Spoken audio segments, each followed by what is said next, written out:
Mm-hmm.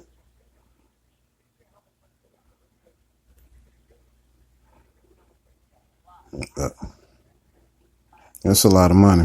Right. Right.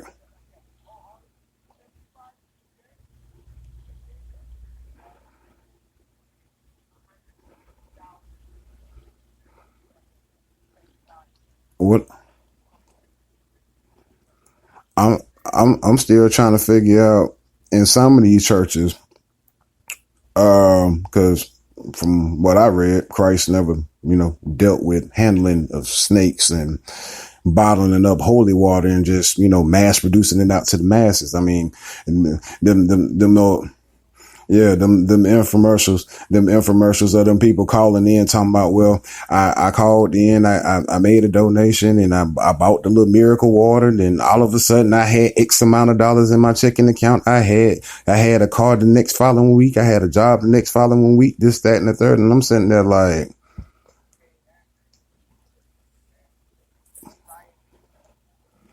yeah,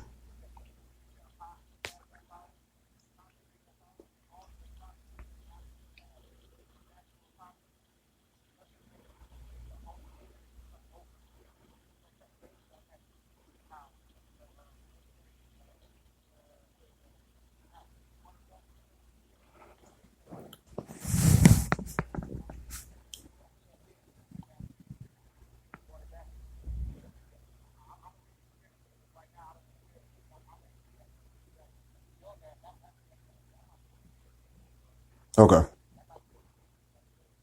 okay.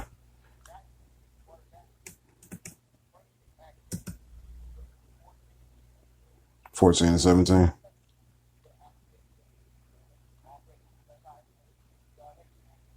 All right, give me a second.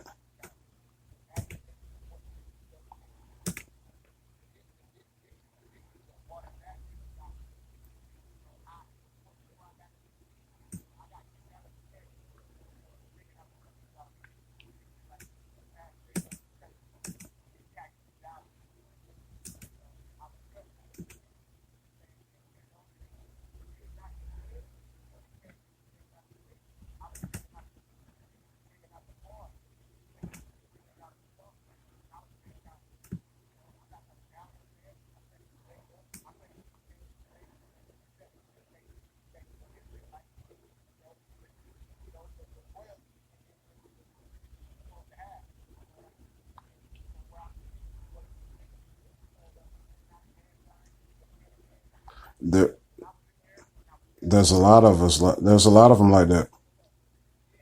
There's a lot of them like that. But he's not the. But he ain't the only one. TD Jakes, Kanye West. Right. I know what it means. Right. Right.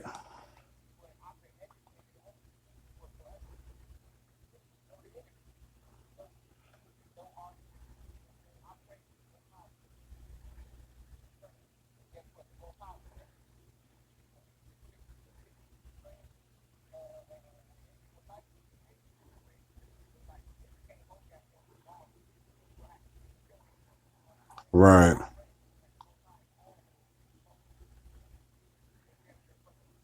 Amen.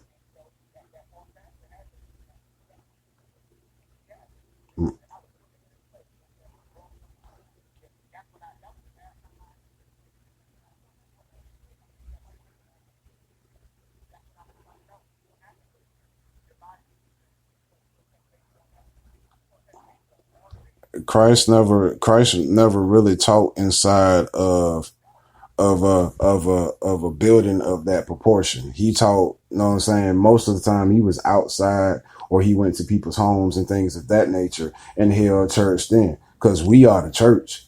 We are the church, for we are the temple that represents the church, which is why we have to keep we're the real church. Think about it. I mean, logically, for those that's listening in or whatever the case may be, I mean, just think about it, even from the Christian perspective. How many white people do you know that went to a black church and felt more alive? I mean, think about it. I mean, think about it. The way we sing, the way we are, just our ambiance within itself. When it comes to even when we were blindly in the wrong, but still trying to find our way back to Yah.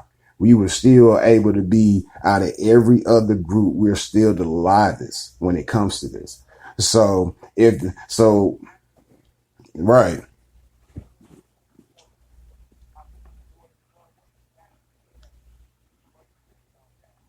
right.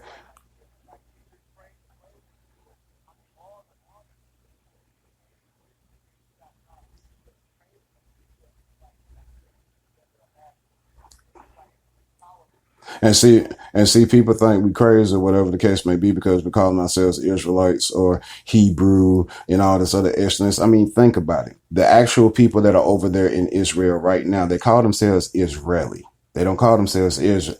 They don't call themselves Israelites. They call themselves Israeli. They don't call themselves Jews. They call themselves Jewish. Adolf Hitler knew this, which is why they set him up for a fall. Adolf Hitler knew this. He knew that the people that they killed in them concentration camps long time ago, them 6 million white people that they killed, which by the way, that was a project. That was a test for what's getting ready to come here shortly. But that was a test to see if that experiment was going to actually work, which they're getting ready to implement here in the near future soon. But Hitler knew.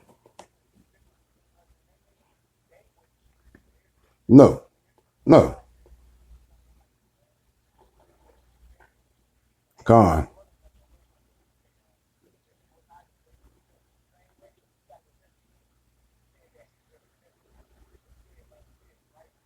Right.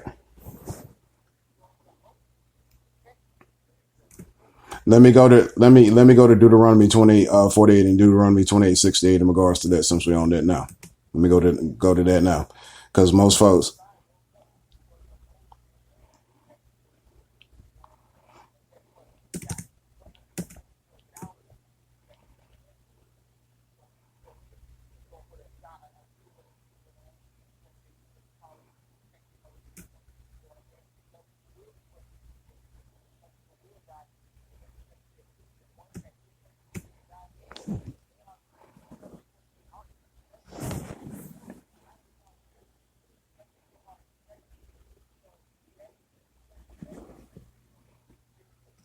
right.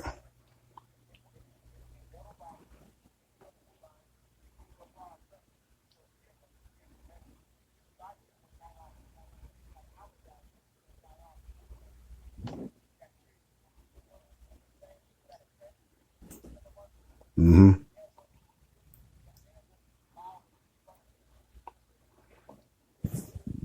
But we need to break down that actual precept, that actual verse.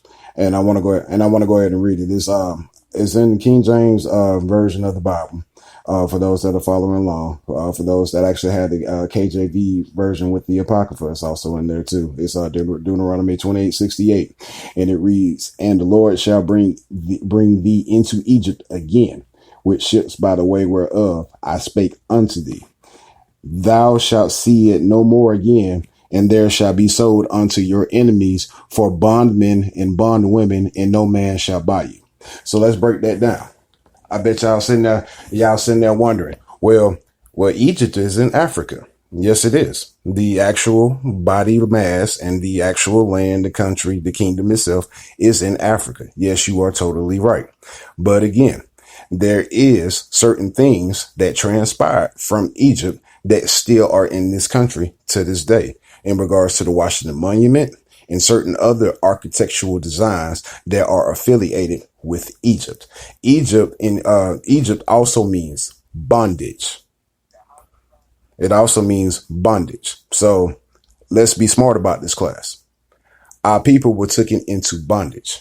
Our people were sold when we ran due to the fact that our people again decided to give up our Messiah for these worldly possessions, for these false gods and idols. The ones that did not were told to flee and run for their life, which they did. Now, how can that be If we're fleeing for our lives and we go into Africa to blend in, how is it that them people over there now claiming to be Israeli and Jewish going to be able to hide out in Africa? Think about that for a second. I want that to sink in. I want that to resonate, if you will. How is that going to be possible for them to hide out in Africa? How? Can anybody explain that to me? I mean, it actually make sense to where it's logic, because our God doesn't deal with confusion. The devil does, which is why everybody's confused now. So for those that are listening, if you can actually logically explain that other than the explanation that I'm giving you, then, I'll humor it. But seriously, they could not hide out in Africa. They would stick out like a sore thumb. We could hide out in Africa. Why? Because for one, when Noah was walking around this great earth, he had 3 sons. Ham, which is the progenitor of the African race, is the reason why they have the dark hue. Ham decided to go against the grain, and therefore by him going against the grain, he was cursed. So by him being cursed and wanting to get involved with women that he wasn't supposed to be involved with, doing things that he wasn't supposed to do, which is why Africans do some of the things that they do now to this day, worshiping different deities, drinking blood, etc., etc.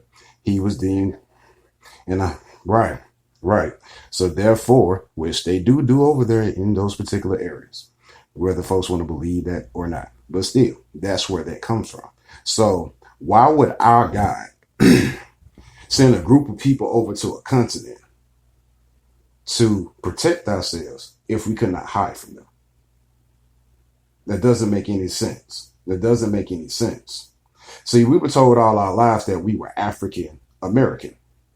Well, let's break down African American, which I've already posted this. A few of y'all have chimed in on this, and y'all know where I'm going with this. Scipio Africanus was a Roman general who came and conquered the land of Africa. Africa is not even the real name of that continent, but it was taken by him, Scipio Africanus. Now, the real person that actually discovered America, not Christopher Columbus, who they later deemed him responsible for discovering America, which didn't make no sense when it was named after the other guy I'm getting ready to talk about, Amerigo Vespucci. That's where America or Americus comes from. So you had Africanus, Americus, or in English, African American, which is the label that they gave us. Why do you think Africans look at us? We don't even look like them. We don't. And they don't like us for the most part.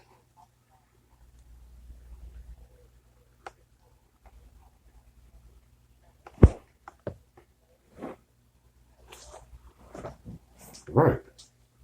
Right. Right. Right. And they're not the only nations reaching out. But again, I read that particular verse because again, our people were scattered 4 corners across this globe. We were stripped of our heritage. We were stripped of our name. We were stripped of everything. We were made to be strangers in a new land. So white people already knew that this land existed. So they weren't technically strangers. So for those that came over here during the 1619 period, guess what? We were strangers to a foreign land, which we were. And they have it documented. And the reason why that they are our enemies is because of 2 that came about from the Old Testament, which has everything to do with Jacob and Esau. When Jacob came out of the womb, Esau was right there on his heel. It was already ordained and prophesied that Jacob would have the priesthood. It was already ordained that way. Why? Because Esau just did not come from the same cloth as Jacob. Esau wound up giving up his birthright due to wanting, raw meat and different other things. And that's why he gave it up. He wanted